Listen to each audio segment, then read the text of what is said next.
Auto Shankar 4 கொலை. இது 100 கணக்கான கொலைகள். பெண்களே 367 பேரு. இது வரைக்கும் போலீஸ் கையே வைக்கல. ஆயிரக்கணக்கான கொலைகள். இது உலகத்திலே எங்கேயுமே நடந்திருக்காது. இளம் பெண்கள் டிசப்பியர்ட். அந்த அந்த அவர் நடத்தக்கூடிய கல்லூரிகளில் ஸ்கூல்ல படிக்கக்கூடிய 17, 18, 19, 20 வயசு பெண்கள் 367 பேர் காணவில்லை. சாமியார் தான் அவரு. அந்த மஞ்சுநாத சாமியில அவரு தர்மாதிகாரி. இத்தனை கொலைகளுக்கும் கண்ணால் கண்ட சாட்சி இருக்கு. 100க்கும் அதிகான பிணங்கள் இருக்கக்கூடிய இடம் தெரிந்த ஒரு சாட்சி இப்ப அரசு கிட்ட இருக்கு, போலீஸ் கிட்ட இருக்கு. இப்ப அவர் அரெஸ்ட் ஆகிறார். எனக்கு 100 கணக்கான பிணங்களை புதைத்த இடம் தெரியும், என்ன கூட்டு போங்க காட்டுறான்றாரு. சோ அது இன்வெஸ்டிகேஷன் ஆகணும். அவரு எங்க பணங்கள் இருக்குதுன்னு அவருக்கு தெரியுது. கடைங்கெல்லாம் இருக்காங்க, நிறைய கடை, எல்லாமே அவங்களுதான் சொந்தம். அப்ப அந்த கடையில இருக்கிறவங்க மஞ்சுநாத சாமியுடைய போட்டோவை விக்கிறாங்களோ இல்லையோ, வீரேந்திர ஹெக்டேவுடைய போட்டோவை வித்தே விக்கணும். யார் அவருடைய போட்டோவை வியாபாரம் பண்ணலையோ கடையை அடிச்சு துரத்திடுவாங்க. திருப்பி கேட்டா கொன்னு பொச்சிருவாங்க. இப்ப சங்கர மடம் போல அப்படின்னு சொல்லலாமா? இல்ல, அதோட பெரிய ஒரு இதுக்கு ஒரு 2 லட்சம் கோடி ரூபாய் சொத்து இருக்கும். இதுக்கு மெடிக்கல் காலேஜ், இன்ஜினியரிங் காலேஜ், லா காலேஜ் எல்லா ஊர்லயும் இருக்கு. இப்படிதான் அந்த ஊரையே ஒரு ராஜாங்கத்தை நடத்துறாங்க அவங்க. நம்ம நித்யானந்தா கைலாசத்தை நடத்துறாரு, அந்த மாதிரி தர்மஸ்தலாவை நடத்துறாங்க. இது ராஜாங்கம் தான் அது. அதுலயும் கூட யாருன்னா இவங்களை எதிர்த்து பேசினாவே கொன்னு பச்சிருவாங்க. இப்போ இந்த வருஷம் 2025 RSS உடைய 100வது ஆண்டு விழாவை நடத்தி கொண்டு வராங்க இன்டர்நேஷனலி. அதனுடைய ரிசப்ஷன் கமிட்டி சேர்மனே வீரேந்திர ஹெக்டே தான். தர்மஸ்தலா அப்படின்றது வீரேந்திர ஹெக்டே உடைய ஒரு ராஜாங்கம். அது தனி நாடு. அது அவர் பிஜேபி அவரை எம்பியா தேர்வு செய்து இருக்கின்றாங்க. சாமியார் தான் அவரு. எல்லாரும் அவர் காலில் வேணும், பிரைம் மினிஸ்டரும் காலில் வேணும். ட்ரைப்ஸ் பார்வையாளர்களுக்கு வணக்கம். கர்நாடகாவில் கடந்த ஆண்டு பிரஜ்வல் ரேவண்ணா பாஜக கூட்டணியில் அங்கம் வகிக்கின்ற தேவகவுடா கட்சியின் சார்ந்தவரும் குமாரசாமி அமைச்சர் அவரினுடைய அண்ணன் மகனுமான பிரஜ்வல் ரேவண்ணா 1000த்திற்கும் மேற்பட்ட பெண்களிடம் பாலியல் வன்கொடுமையில் ஈடுபட்ட சம்பவம் கர்நாடகத்தில் வெளியாகி மிகப்பெரிய ஒரு அதிர்ச்சியை, இந்தியாவையே அந்த சம்பவம் உலுக்கியது. இந்த சூழலில் தற்பொழுது மீண்டும் ஒரு மிகப்பெரிய பிரச்சனை கர்நாடகாவில் வெடித்துள்ளது.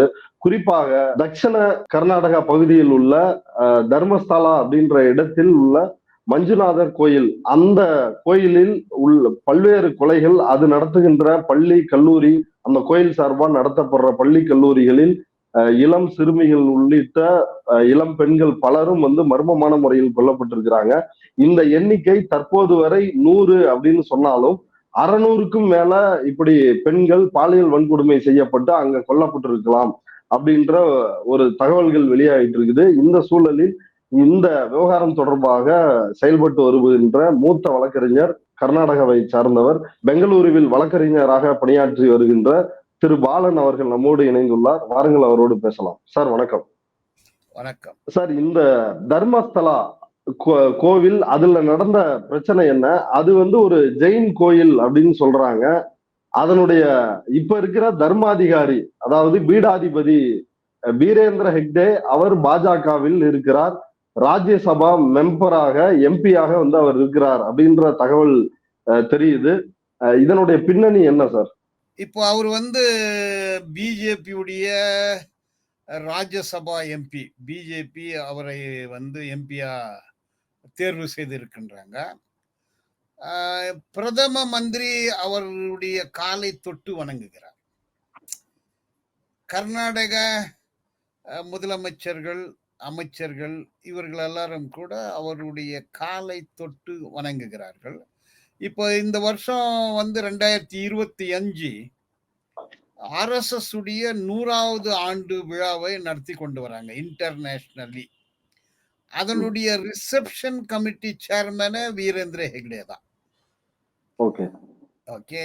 அது தர்மஸ்தலா அப்படின்றது ஒரு ராஜாங்கம். அது அந்த வீரேந்திர ஹெக்டே உடைய ஒரு ராஜாங்கம். அது தனி நாடு. அது இப்ப சங்கர மடம் போல அப்படின்னு சொல்லலாமா? இல்ல, அதோட பெரிய ஒரு இதுக்கு ஒரு 2 லட்சம் கோடி ரூபாய் சொத்து இருக்கும். இதுக்கு மெடிக்கல் காலேஜ், இன்ஜினியரிங் காலேஜ், லா காலேஜ் எல்லா ஊர்லயும் இருக்கு. அதனுடைய ம். சொத்துக்களே ஒரு 2,00,000 ஏக்கர் நிலம் இருக்கலாம். 2, 3,00,000 கோடி ரூபாய்க்கு இருக்கும். அது வந்து ஒரு ராஜாங்கம். இப்போ சங்கர மடம் இருக்கிறது தஞ்சாவூர், அது ராஜாங்கம் இல்ல. அது ஒரு மடம். அங்க இல்ல நிறைய கெஸ்ட் காஞ்சிபுரம். ஹவுஸ். காஞ்சிபுரம். ம். ம். காஞ்சிபுரத்துல. இங்க வந்துன்னா அது ஒரு பெரிய ராஜாங்கம். இப்போ தமிழ்நாட்டுல ரெஜிஸ்ட்ரேஷன் நம்பர்னா எப்படி வரும்? டிஎன் வரும். கர்நாடகால கேஏன்னு வரும். பட் தர்மஸ்தலாக்கே டிஎஸ்ன்னு வருது. தர்மஸ்தலா அப்படி வந்து ஆர்டிஓ. அது வந்து ஒரு தனி ராஜாங்கமே அது. அவங்க பேரு 3 பேர் அண்ணன் தம்பிங்க. இப்ப இந்த வீரேந்திர ஹெக்டேன்ற வந்து தர்ம அதிகாரி. அவர்தான் சுப்ரீம். அங்க இருக்கிற விஷயங்கள் எல்லாம் பாத்துக்கிற வந்து அவருடைய தம்பி ஹர்ஷேந்திரா. இந்த சொத்துக்கள் எங்க இருக்கு, காலேஜ் எல்லாத்தையும் வந்து அவர் கண்ட்ரோலு. பெங்களூர்ல அரசியல், ஊடகம், நீதிமன்றம், வழக்கறிஞர்கள் இதையெல்லாம் வந்து சுரேந்திர குமார் அப்படின்ற இன்னொரு தம்பி பாத்துக்கிறாரு. அப்ப 3 பேரும் அண்ணன் தம்பிங்க பல லட்ச கோடிக்கு அதிபதிகள். அது ஒரு ராஜாங்கத்தையே நடத்திட்டு வராங்க அவங்க. வெறும் இங்க ஸ்கூல் என்ன காலேஜ் மட்டும் நடத்துறாங்களா? வேற என்ன வருமானம் அவங்களுக்கு? ஹாஸ்டல்ஸ், கோயில். மஞ்சுநாத சுவாமி கர்நாடகால இருந்து ஜனம் லட்சக்கணக்கில் போறாங்க இல்லையா?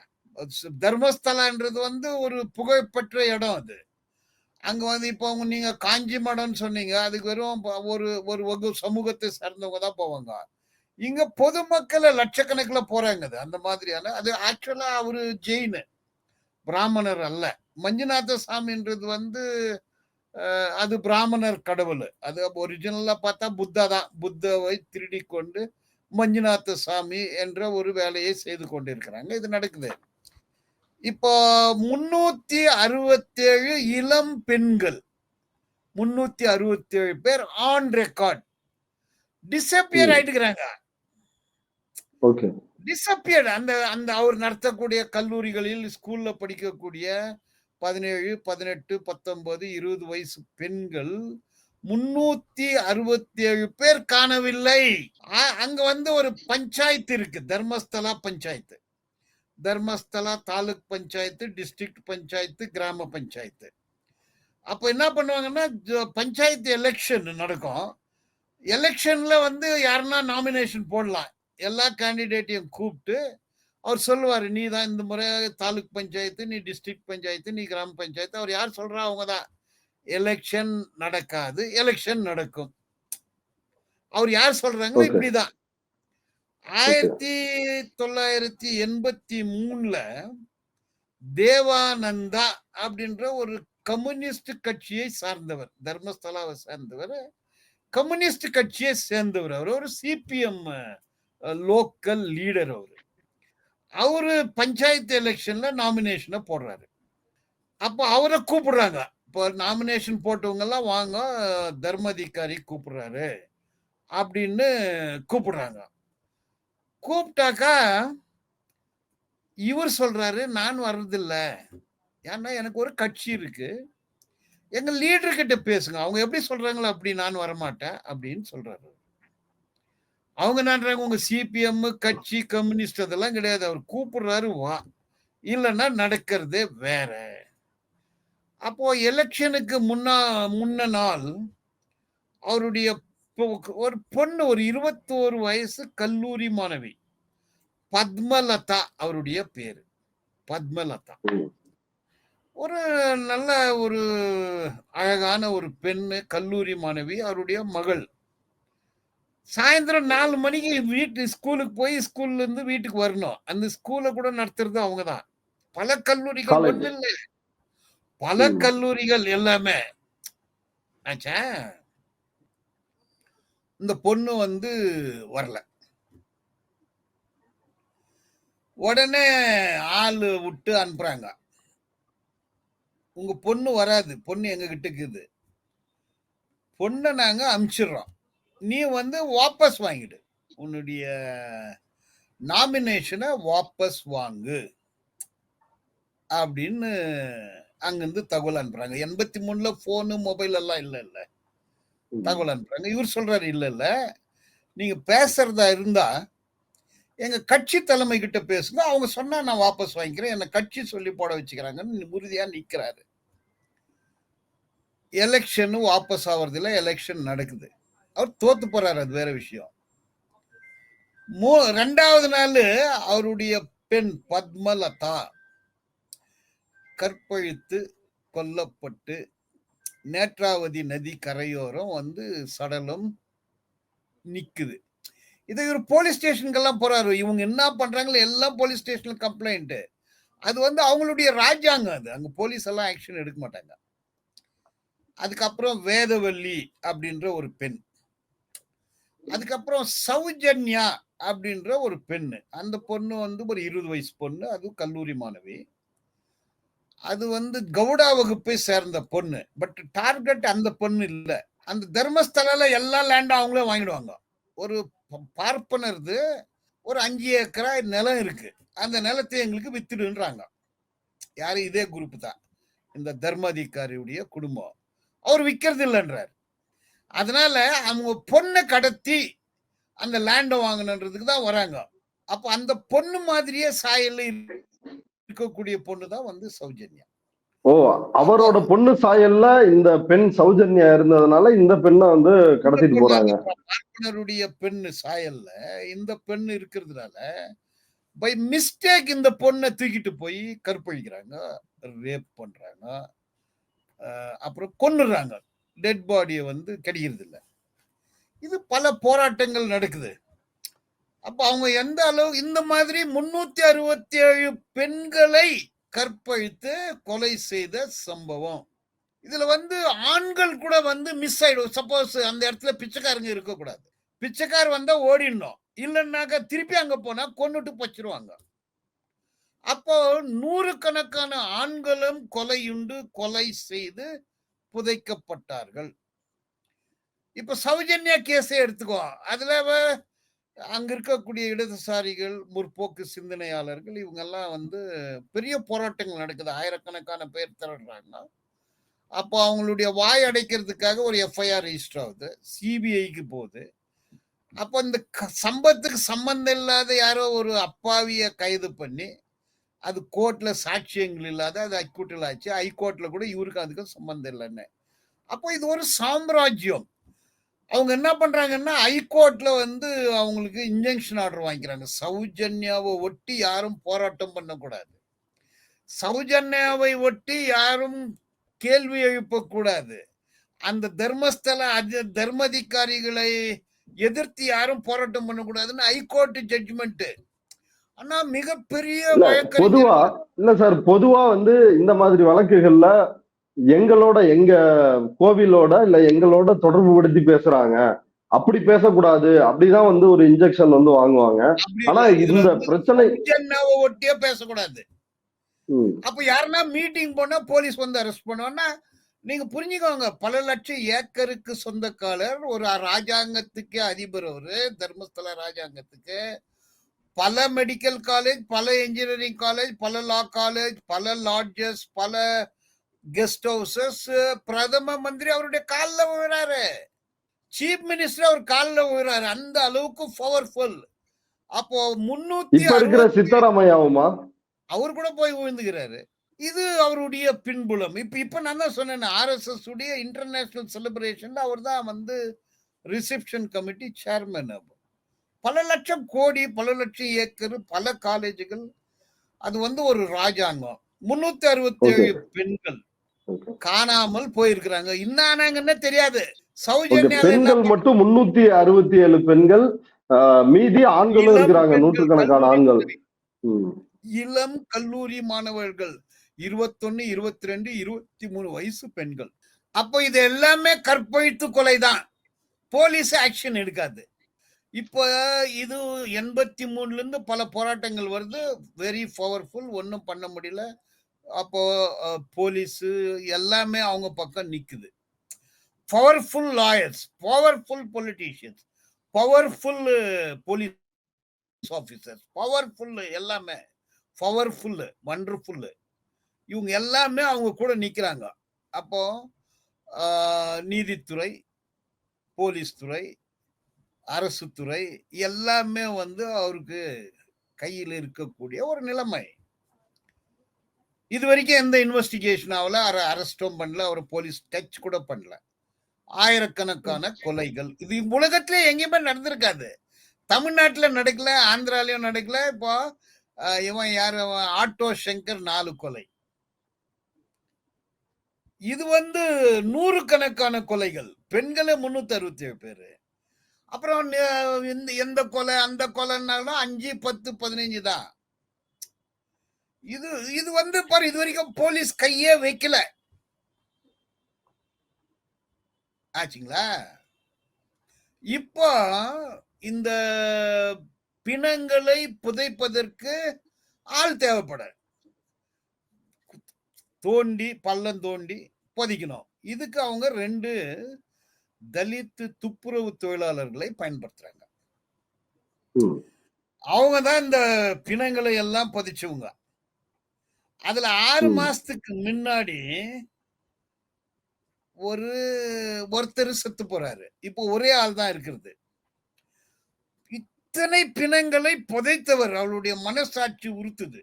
இந்த கேரளால வந்து ஒரு நக்சலைட்ட கொன்னுட்டு ராஜன் அப்படின்ற போலீஸ்காரர் புத்தகம் எழுதி கடைசியில அந்த மாதிரி மனசாட்சி உறுத்தி அவர் என்ன பண்றாருன்னா 2 இளம் வழக்கறிஞர்கள் கிட்ட இதை ஒட்டி சொல்றாரு. அவங்க ஹானஸ்டா அந்த 2 அதை எல்லாத்தையும் பேசி கம்ப்ளைண்ட் கொடுத்து கோர்ட்ல ப்ரொடியூஸ் பண்ணி கோர்ட்ல அவருடைய ஒப்புதல் வாக்கு மூலம் எல்லாம் கொடுத்துக்கிறாங்க. அவர் என்னன்றாரு, எனக்கு வந்து ஒரு 150 பிணங்கள் புதைத்த இடம் தெரியும் அப்படின்னு நீதிபதி கிட்ட வாக்குமூலம் கொடுத்திருக்கிறாரு. அவர் என்ன கூட்டு போனா நான் காட்டுறேன். அவர் வந்து இப்போ கோர்ட்ல வந்து அவரு சாட்சியம் சொல்லி வந்து வாக்குமூலம் கொடுத்திருக்கிறாரு. எஃப்ஐஆர் ஆகிக்குது. பட் ஒரு துரதிருஷ்டவசமான ஒரு விஷயம் என்னன்னா, இவ்வளோ பெரிய விஷயம் இந்த இன்வெஸ்டிகேஷனை ஒரு லோக்கல் சப் இன்ஸ்பெக்டர் கிட்ட கொடுத்துட்டு, அவரு தான் விசாரணை பண்றாரு. அவரு என்ன பண்றாரு, 2 நிமிஷம் இங்க விசாரணை பண்றாரு, வெளியே போய் போன் பண்றாரு, இன்ஸ்ட்ரக்ஷன் எடுக்கிறாரு. எங்க இருந்து வரேன்னு புரிஞ்சுக்கோங்க நீங்க. அப்போ வந்து அவரு இன்னும் இப்போ இத சொல்லி 1 வாரம் ஆச்சு. இப்போ நார்மலா என்ன பண்ணணும், அந்த டெட் பாடியை வந்து எக்ஸியூம் பண்ணணும், எடுக்கணும்ல. அதை எடுக்கும்போது எஃப்எஸ்எல் ஃபோரன்சிக் சயின்ஸ் லேபரேட்டரி அதனுடைய அஃபீஷியல்ஸ், அதுனா டிஎன்ஏ, ஆடியோ வீடியோ, இந்த மாதிரியான அதுல வந்து புதையுண்டதை எடுக்கும்போது எலும்பு இருக்கலாம், தலை முடி இருக்கலாம், அதுல டிஎன்ஏ மெட்டீரியல் இருக்கும். அதை வந்து நீட்டா எடுத்து அதை பேக் பண்ணி அதை எஃப்எஸ்எல் அனுப்பி இது எல்லாம் பண்ணணும். பட் 5-6 நாளா இது ஒரு சப் இன்ஸ்பெக்டர் கிட்ட விட்டுட்டுக்கிறாங்க. அவருக்கு வயசு 28 தான். அனுபவமே இல்லாத ஒரு ஆளு. எகெயின் இப்போ தெரிஞ்ச விஷயம் என்னன்னா, அங்கிருந்து தான் இன்ஸ்ட்ரக்ஷன் வருது. அவங்களுடைய ராஜாங்கத்துல அது நடக்கிறது விஷயம். அது கர்நாடகா இந்தியா இல்ல, அது வந்து தர்மஸ்தலா ஏகடேர் ராஜாங்கம். அவர் ஜெயின், அவர் பிராமணர் இல்ல. அவரு இந்த 367 பெண்களும் இந்து பெண்களே. இந்து மதம் என்று சொல்லக்கூடியவர்கள் அவர் பின்னால நிக்கிறாங்களே, எப்படி அது? இந்த செத்து போன கொலையுண்டவர்கள் அனைவருமே இந்துக்கள் தான். அவர் எப்படி சாமியார் மாதிரியா? அவரு சாமியார் மாதிரியா எப்படி? சாமியார் தான் அவரு. அந்த மஞ்சுநாத சாமியில அவரு தர்மாதிகாரி. அவரு சாமியார் தான். அவரு எல்லாரும் அவர் காலில் வேணும், பிரைம் மினிஸ்டரும் காலில் வேணும். ஆனா திருமணம் பண்ணிக்கிட்ட சாமியார். ஆமா ஆமா, கண்ணால் கண்ட சாட்சி இருக்கு. இத்தனை கொலைகளுக்கும் கண்ணால் கண்ட சாட்சி இருக்கு. போலீஸ் அரசு மெத்தனம் ஏன்? ஆட்டோ சங்கர் கிடைச்சதும் உடனே போய் செவர வருஷம் பணம் கிடைச்சது. 100க்கும் அதிகான பிணங்கள் இருக்கக்கூடிய இடம் தெரிந்த ஒரு சாட்சி இப்போ அரசு கிட்ட இருக்கு, போலீஸ் கிட்ட இருக்கு. அத வந்து இப்போ எனக்கு தெரிஞ்ச விஷயம் என்னன்னா, போலீஸ் அவர்கிட்ட கேட்கிறாங்க, ஏய் எங்க இது சொல்லு. சொன்னாக்கா அதை ரீப்ளேஸ் பண்ணலாம்ல. இந்த பாப்பநாசன் ஒரு சினிமா வந்துச்சு, புதைச்சிடுறாங்க. அடிச்ச பிறகு இந்த இடத்துல இதுன்னு போய் தோணுனா பண்ணி வருது. அப்போ அந்த ஹீரோ சொல்லுவாரு, இல்ல அந்த டெட் பாடியை வேற இடத்துல புதைச்சிட்டாருன்னு. இப்போ 1 வாரமா அவர் நோண்டி கேக்குறாங்க, பணங்கள் எங்க இருக்கு, எங்க புதைச்ச சொல்லு. கொலை பண்ணிட்டு அவங்க கிட்ட கொடுத்துருவாங்க, அவங்க வரமாட்டாங்க. இவங்க எடுத்துன்னு போய் புதைச்சிடணும். அதுக்கு பணம் கிணம் கொடுத்துருப்பாங்க. அந்த சாட்சி இருக்கு. ஒரு வாரமா இதை எடுத்துக்கல. அதனால கர்நாடகத்தில் பல பெண்களை கற்பழித்து கொலை செய்த சம்பவம் வெளியில் வந்துள்ளது. ஆனால் போலீஸ் மெத்தனம், ஆனால் இதுல அரசு யா மெத்தனம். இதுல யார் யார் ஈடுபட்டு இருக்கிறா? அதுல எல்லாம் மொத்தம் அந்த தர்மஸ்தலாவை சேர்ந்த வீரேந்திர ஹெக்டே, தர்மாதிகாரி, ஹர்ஷேந்திரா குமார் அவருடைய தம்பி, சுரேந்திர குமார் அவருடைய தம்பி, அங்க இருக்கக்கூடிய அபிஷியல்ஸ், அங்க இருக்கக்கூடிய போலீஸ், அங்க இருக்கக்கூடிய அதிகாரிகள், அந்த RSS செல்வாக்கு அடைந்தவர்கள், சங்கிகள், இவங்க எல்லார் பேரையும் சொல்லிக்கிறான் அவன். அப்போ இது இவங்க எல்லாருமே சங்கிகள் இந்த எல்லாம் பாலியல் செய்து. வன்கொடுமையில ஈடுபட்டு இருக்கிறாங்க. ஆமாமா. இப்போ நான் சொன்னேன்னா என்ன, பத்மலதா, சௌஜன்யா, வேதவல்லி போன்ற 367 பெண்கள் எல்லாமே இந்துக்கள் தான். எல்லாருமே கற்பழிக்கப்பட்டிருக்கின்றார்கள். எல்லோருமே சித்திரவதை செய்து கொன்று புதைத்துள்ளார்கள். பாடி இருக்குது, டிஎன்ஏல கண்டுபிடிக்க முடியும். போலீஸ் FSL கூட்டு போனோம். அதனால இன்னைக்கு நானு இன்னும் நம்ம சேர்ந்த வழக்கறிஞர்கள் முதல் அமைச்சரை சந்திச்சு நம்ம என்ன செய்ய வேண்டும், எப்படி இன்வெஸ்டிகேஷன் எடுக்கணும், ஒரு ஸ்பெஷல் இன்வெஸ்டிகேஷன் டீமை கான்ஸ்டியூட் பண்ணி அவங்களுக்கு ஆதரவா ஃபோரன்சிக் சயின்ஸ் லேபரேட்டரி அஃபிஷியல்ஸ் அனுப்பி எக்ஸ்பர்ட்டை வச்சுக்கின்னு கிரைம் சீன் ரிப்போர்ட்டு, சம்பந்தப்பட்டவர்களை உடனடியாக கைது செய்ய வேண்டும். இவங்களை பத்தி, அதாவது இந்த ஹெக்டே ஃபேமிலியை பத்தி ஒரு தகவல் நான் விசாரிக்கிறப்ப என்ன சொன்னாங்கன்னா, திப்பு சுல்தானை பிரிட்டிஷ்காரர்களிடம் காட்டி கொடுக்கின்ற ஸ்பை வேலைய இந்த குடும்பத்தினர் வெள்ளைக்காரர்களுக்கு செஞ்சாங்க அப்படின்ற ஒரு ஆமாமா. அந்த தகவல் மாதிரி சொல்றாங்களா? நிறைய பேரு இப்ப கூர்குல, நஞ்சராஜ் அந்த மாதிரி நிறைய பேரை சொல்லிட்டு போலாம். அப்படி எல்லாம் பண்ணி தான் வந்து ஒரு ராஜாங்கத்தை கட்டிட்டு இருக்கிறாங்க. அவங்க ஜெயின்ஸ். அவங்க கொன்னதெல்லாம் இந்துஸ் தான். ஆனா இந்து மதம் போர்வையில தான் இருக்கிறாங்க. நீங்க சொல்றது உண்மையான விஷயம் தான். ஓகே. இதுல இன்னொரு முக்கியமான விஷயம் என்ன சொல்றாங்கன்னா, ஏழை மக்கள்கிட்ட கடுமையான அளவிற்கு வட்டிக்கு பணம் கொடுத்து இவங்க வந்து சம்பாதிக்கிறாங்க. அவங்க வந்து மைக்ரோ பைனான்ஸ்னு வச்சுக்கிறாங்க. அதுல இன்வெஸ்ட்மெண்ட் மாத்திரம் 25,000 கோடி. மைக்ரோ பைனான்ஸ் வில்லேஜ்ல கடன் கொடுக்கிறது. அப்படிதான் அந்த ஊரையே ஒரு ராஜாங்கத்தை நடத்துறாங்க அவங்க. நம்ம நித்யானந்தா கைலாசத்தை நடத்துறாரு, அந்த மாதிரி தர்மஸ்தலாவை நடத்துறாங்க. இது ராஜாங்கம் தான். அது 25,000 கோடி ரூபாய் மைக்ரோ பைனான்ஸ் வட்டி வியாபாரம். அதுலயும் கூட யாருன்னா இவங்களை எதிர்த்து பேசினாவே கொன்னு பச்சிருவாங்க. இது எப்படி 367 இளம் பெண்களை கற்பழித்து கொன்று புதைப்பது என்பது மனிதனால் செய்ய முடியாத ஒரு வேலை. அது மனிதர்கள் செய்யக்கூடிய வேலையே கிடையாது. இது மனிதனே கிடையாது. மனிதனும் இல்ல, மனித நேயனும் இல்ல. ஹெக்டே பாஜகவை சார்ந்தவர், பாஜக MP. அப்படி இருக்கிறப்ப காங்கிரஸ் முதலமைச்சர், காங்கிரஸ் ஆட்சி செய்கிறது, சித்தராமையா வந்து ஏன் நடவடிக்கை எடுக்கல? ஒண்ணு. இன்னொரு கேள்வி, DK சிவகுமார் டெப்டி CM அவர் போய் நேர்ல பார்த்து நாங்க உங்க பின்னாடி இருக்கிறோம் அப்படின்னு சொல்லி சொன்னதாகவும் ஒரு செய்திகள் இருக்குது. இதெல்லாம் உண்மையா? நான் சொன்ன மாதிரி பொலிட்டிக்கலி பவர்ஃபுல். அவர் சொல்ற ஆளுதான் எலெக்ஷனு. அவர் வந்து பல லட்சம், கர்நாடகா எல்லா டிஸ்ட்ரிக்ட்லயும் அவருக்கு லேண்ட் இருக்கு, எல்லா டிஸ்ட்ரிக்ட்லயும் காலேஜ் இருக்கு. அப்போ நீங்க ஒரு சங்கர மடம், ஒரு சாமியார் இல்ல, 1000 சங்கர மடத்துக்கு சமமானது இது வருமானத்துல. இவர் முன்னாடி உங்க கோயம்புத்தூர் சாமியார் இருக்கிறாரு, அவரெல்லாம் கணக்கிலே கிடையாது. ஜக்கி வாசுதேவ், அங்கேயும் இதே மாதிரி புகார்கள் உண்டு. ஆனா இது பெரிய நம்பரா இருக்கு. இது 100 கணக்குல 1000. அங்க வந்து ராஜாங்கத்தில் நடத்தல, அவர் ஒரு செவரை கட்டி பண்றாரு அவரு. இது பெரிய ஒரு கொலைக்கார கூட்டம். ஓகே. இதுல வந்து குறிப்பா நிஷ்சல் ஜெயின் அப்படின்றவரு, அதாவது இந்த வீரேந்திர ஹெக்டே அவருடைய சகோதரர் மகன், அவர் தான் இந்த சௌஜன்யா பாலியல் வன்கொடுமை வழக்குல ஈடுபட்டவர், வன்கொடுமையில் ஈடுபட்டவர். அவர் வந்து இந்த ஹர்ஷேந்திர குமாருடைய மகன். அவரு இப்போ அமெரிக்கால இருக்கிறாரு. அவருக்கு பெண்கள் இந்த ஆட்டம் போடுறவங்க தான் அவங்க. அவர் இப்ப அமெரிக்கால இருக்காரு. ஓகே. இப்ப ஏற்கனவே பிரஜ்வல் ரேவண்ணா மேல இப்படி ஒரு பிரச்சனை வந்துச்சு. அதுல எந்த அளவுக்கு கர்நாடக காங்கிரஸ் அரசு நடவடிக்கை எடுத்தாங்க? இப்ப இத எப்படி கையாண்டு? Investigation, perfect investigation. அதுல என்ன பண்ணிக்கிறான்னா, அந்த பெண்களை கற்பழிக்கும் போது அவன் வந்து அவன் மூஞ்சி தருறது இல்லை. ஆனா அவனுடைய உடல் அவனுடைய பிரைவேட் பார்ட் தெரியும், அவனுடைய அந்தரங்க அந்தரங்கம் தெரியும். அப்ப அது தெரிற மாதிரி எடுத்துக்கிறான். பட் இப்ப அரெஸ்ட் பண்ண பிறகு அவனுடைய அந்தரங்கத்தை போட்டோ எடுத்து அதை இதையும் அதையும் கம்பேர் பண்ணி எல்லாம் ஒரு ரிப்போர்ட் வந்ததெல்லாம் தெரிஞ்சது. அது கேஸ் நடந்துட்டு இருக்கு. அநேகமாக அது தீர்ப்பு அந்த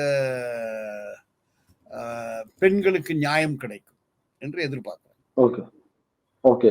இப்ப இந்த வழக்கு இப்படி இருக்கிறப்ப இந்த வீரேந்திர ஹெக்டே மேலேயோ அல்லது இந்த தர்மசாலா இந்த ட்ரஸ்ட் இவங்க மேலேயோ ஏதாவது நடவடிக்கைகள் பாய்வதற்கு வாய்ப்புகள் இருக்குதா?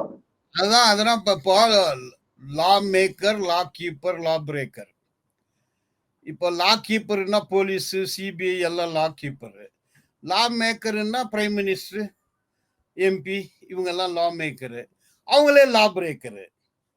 லா maker, law keeper, lawbreaker. பணம், கோடிக்கணக்கான பணம். இப்போ mass murders, mass rape, mass burial, இது எப்படி இருக்குதுன்னு பார்க்கணும். அப்ப அரெஸ்ட் பண்ண அவரு சாதாரண ஆளா இருந்தா என்ன பண்ணிருப்பாங்க? கூட்டு போய் லாடம் கட்டிப்பாங்க. எங்க லாடம் கட்டினது? அரெஸ்ட் பண்ணோம். அவர் பேர்ல எஃப்ஐஆர் ஆகல. அவர் அரெஸ்ட் பண்ணோம். அரெஸ்டே பண்ணலன்னாக்கா அரசு தன்னுடைய கடமையை செய்யவில்லை, போலீஸ் தன்னுடைய கடமையை செய்யவில்லை.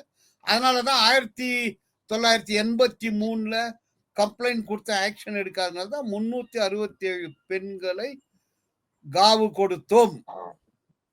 இது பொள்ளாச்சி எல்லாம் இதுக்கு சம்பந்தமே இல்லை. பொள்ளாச்சி 1500 பொள்ளாச்சி இது. இதுல மிக முக்கியமா நீங்க குறிப்பிட்ட அந்த கோயில் ஊழியர் அவர் தான் இதுல சாட்சியம் கொடுத்திருக்கிறாரு, பெட்டிஷனரா இருக்கிறாரு. அவர் உயிருக்கு அச்சுறுத்தல். அவர் 2014ல இருந்து அவர் உத்தரப்பிரதேசத்துக்கு போய் தங்கி இருந்ததாகவும் வேற மாநிலத்துல இருந்ததாகவும் சொல்லியிருக்காரு. இப்ப அவர் அரெஸ்ட் ஆகிறார். எனக்கு 100 கணக்கான பிணங்களை புதைத்த இடம் தெரியும், என்ன கூட்டு போங்க காட்டுறான்றாரு. ஸோ அது இன்வெஸ்டிகேஷன் ஆகணும். அவர் எங்க பணங்கள் இருக்குதுன்னு அவருக்கு தெரியுது. அது பாடி எடுத்தா டிஎன்ஏல யாருடைய பணம்ன்றது வெளியே வரும். ஒரு எலும்பு, ஒரு முடி, இல்ல எது டிஎன்ஏ ப்ரொஃபைல் கிடைக்கும். ஓகே. இல்ல இந்த சடலங்களை ஒரு சில இடத்துல தோண்டி எடுத்ததா செய்திகள் தமிழ்ல வந்திருக்குது, அது உண்மையா? எஸ், சடலங்கள் கிடைத்திருக்கிறது. அது யார் மேலயும் கனெக்ட் ஆகல. இப்ப சொல்றான் இவர் தான் சொன்னாரு, இவங்க எல்லாரும் பேரையும் சொல்லி அவங்க சொல்லிதான் நான் பதிச்சேன்னு சொல்றான். இப்போ ஓகே. சடலத்தை அவனிடம் ஒப்படைத்தது யார்? ஒப்படைத்தவன் குற்றவாளி, கொலைக்காரன். ஒப்படைத்தவன் இவன். சடலத்தை புதைத்தவன், அப்புறம் சாட்சியத்தை மறைத்தவன். இவனை த்ரெட் பண்ணதுனால வெளியே சொல்ல இப்ப வெளியே சொல்லி இருக்கிறான். அப்ப இவன் அப்ரூவர் ஆகலாம், இல்ல சாட்சியா மாறலாம், இல்ல இவனை ஒரு குற்றவாளியா கூட அவரை ஏத்தலாம். பட் ஒட்டுமொத்தத்துல பிணங்கள் உள்ளது. பிணங்கள் எடுக்க முடியும், தாமதம் ஏன்? ஓகே.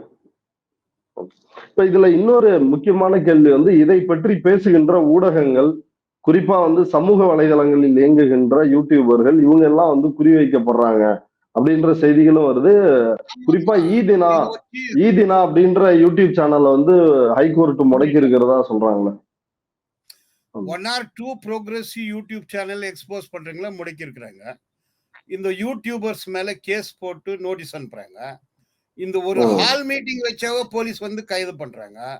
இது ஒரு பெரிய த்ரெட் தான். அதான் நான் சொன்ன, கோர்ட்டு, போலீஸ் எல்லாமே அவனுக்கு ஆதரவா செயல்படுறதுனால இத சமீர் அப்படின்னு ஒரு யூடியூபர் அரெஸ்ட் பண்ணிருக்காங்களா? சமீர்னு ஒரு யூடியூபர், அவர் மேல எஃப்ஐஆர் போட்டுக்கிறாங்க. ஓகே. இன்னும் அரெஸ்ட் ஆகல அவரு. ஓகே, இதுதான் நடந்துகிட்டு இருக்கு. இப்போ பெரிய மீடியான்னு பாத்தீங்கன்னா கன்னடா சேனல்ஸ் யாருமே எல்லாமே கோதி மீடியா. அதனால central channels, state channels, Kannada channels இது யாருமே வெளியே கொண்டு வரல. நீங்க கொண்டு வாங்க. Okay okay sir. இதுல அடுத்த கட்டமா இப்ப ஸ்டேட் உமன்ஸ் கமிஷன் அவங்களும் இதுல ஒரு எஸ்ஐடி, சிறப்பு புலனாய்வு குழு தான் விசாரிக்கணும் கூட எழுதி இருக்கிறாங்க. இது ஒரு ஹைகோர்ட், சுப்ரீம் கோர்ட் ஜட்ஜுடைய தலைமையில் ஒரு ஸ்பெஷல் இன்வெஸ்டிகேஷன் டீம் ஃபார்ம் பண்ணி அவர்களுக்கு முழு அதிகாரத்தை கொடுத்தால் உண்மை வெளியே வரும். சம்பந்தப்பட்ட குற்றவாளிகள் தண்டிக்கப்படுவார்கள். சார், இதுல இன்னொரு முக்கியமான கேள்வி வந்து, அந்த தர்மஸ்தலா அப்படின்னு சொல்றாங்கல்ல, அந்த இடத்துல என்னென்ன மாதிரியான ஆக்டிவிட்டிஸ் வந்து நடக்கும்? அங்க அது வந்து பெரிய பிரசித்தி பெற்ற ஒரு கோயில் மஞ்சுநாத சாமி. அது கர்நாடகால நிறைய பேர் மஞ்சுநாத்னு இருக்கும். ஸோ அந்த சாமியுடைய தேவாலயம், அதை நம்பிக்கையில போறாங்க. அங்க நிறைய லாட்ஜஸ் இருக்கு, கெஸ்ட் ஹவுஸ் இருக்கு, வீடு இருக்கு, கடைகள்லாம் இருக்காங்க. நிறைய கடை எல்லாமே அவங்களுக்கு தான் சொந்தம். அப்ப அந்த கடையில இருக்கிறவங்க வந்து மஞ்சுநாத சாமியுடைய போட்டோவை விற்கிறாங்களோ இல்லையோ, வீரேந்திர ஹெக்டேவுடைய போட்டோவை வித்தே விற்கணும். யார் அவருடைய போட்டோவை வியாபாரம் பண்ணலையோ கடையை அடிச்சு துரத்திடுவாங்க. திருப்பி கேட்டா கொன்னு பொச்சிடுவாங்க. ஓகே. இப்ப சாமியார்களுக்கே உரிய இந்த அற்புதங்கள் அதெல்லாமே வீரேந்திர ஹெக்டே உண்டா அப்படின்னு சொல்றாரு அவரு. அவ்வளவுதான் மஞ்சுநாத சாமி ரெப்ரசன்டேட்டிவ் அவரு. அது நம்புறாங்க. அவர் காலில் விழுறாங்க. அவர் நடந்து வந்தா படை ஷூவே வராரு. அதெல்லாம் நீங்க இப்போ யூடியூப்ல பார்க்கலாம். அந்த மாதிரியான ஒரு ராஜாங்கத்தை நடத்தினுக்கிறாரு அவரு. அந்த கோயில்ல தமிழ்நாட்டுல இருக்கிற திருச்செந்தூர் மாதிரியான கோயில்கள்ல எப்படி சட்டை கழட்டிட்டு போறாங்களோ அந்த மாதிரிதான் போகணும் அந்த கோயில்ல. ஓகே ஓகே சார், இதுல அடுத்த கட்டமா என்ன நடக்குது? இது எஸ்ஐடிக்கு விசாரணைக்கு மாற்றுவாங்களா அப்படின்றத பொறுத்து இருந்து பார்க்கலாம். இவ்வளவு நேரம் ஒதுக்கி இந்த சம்பவம் குறித்து விரிவாக கருத்துக்களை பகிர்ந்துட்டதுக்கு ரொம்ப நன்றி சார்.